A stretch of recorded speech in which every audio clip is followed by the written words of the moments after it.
Hi, this is Ben Wilmore, and I want to share with you a few Photoshop tips. These are just kind of a random collection of tips that I found to be useful on this particular image. This is what I call a panelage, which is a panorama collage, and I want to just show you a few things that help me to enhance it. If you look in my layers palette, you'll find that this image is created out of, I don't know how many layers, probably about 35 is my guess. And I would like to be able to quickly manipulate those layers. So first off, if you want to move layers around, be sure you're in the Move tool. And then if you're on the Mac, hold down the Command key, and if you're on Windows, hold down the Control key. And for the length of time that you have that held down, you're going to temporarily turn on something up here called Auto Select. I don't actually check the checkbox, it just automatically turns it on temporarily. And what that allows me to do is when I Command click on a particular area of the image, it's going to look at the file and look directly below my mouse, and whatever the topmost layer is that contains something in that position is going to get targeted over here in my layers palette. So if you watch, I'll command click here, and then over here, and then over here. But after command clicking, I can just start dragging, so I can reposition all these pieces as much as I'd like. I have a bunch of them in here, just put them wherever I'd like. And then let's say I want to grab more than one of these layers to move more than one at a time. Well, usually you hold down the Shift key to work on more than one of something. So I'm going to hold down two keys now.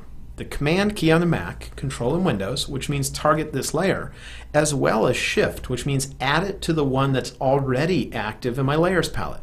So I'm going to hold down those two keys and click on a few different layers here. Now you'll notice I'm moving 3 layers. Or I'll do that to another layer. Now I'm moving 4. And now I'm moving 5.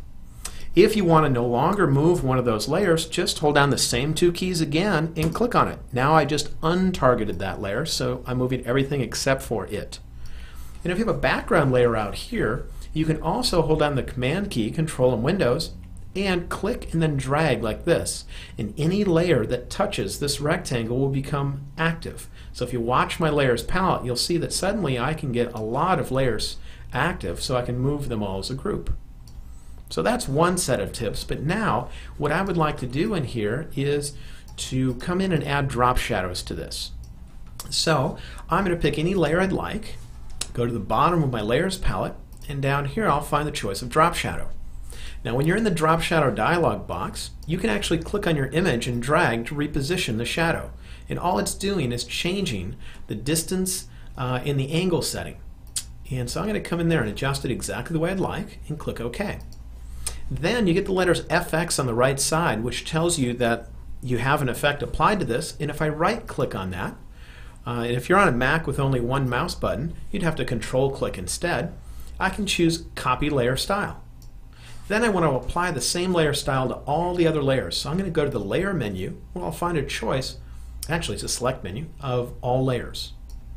And that's going to select all my layers, and now I'm going to right click in the same spot I did earlier, and there's a choice of Paste Layer Style. And now you can see I have drop shadows on each one of these layers, so now if I come in here I can reposition them, target a layer first, and I have my drop shadows everywhere. And so those are a few quick tips, just a random collection, but I thought it was fun on this image because the drop shadow gives you a little bit of a sense of dimension. If you want to see more of my photography, this is just one example, be sure to go visit a few of my websites. The first one you want to know about is one that is called thebestofben.com. That's for my photography. Or I live on a tour bus, and if you want to follow my adventures, be sure to go to whereisben.com. And finally, if you want to know about my books and seminars and everything else, visit digitalmastery.com. That's digitalmastery.com. I hope you enjoyed this tip.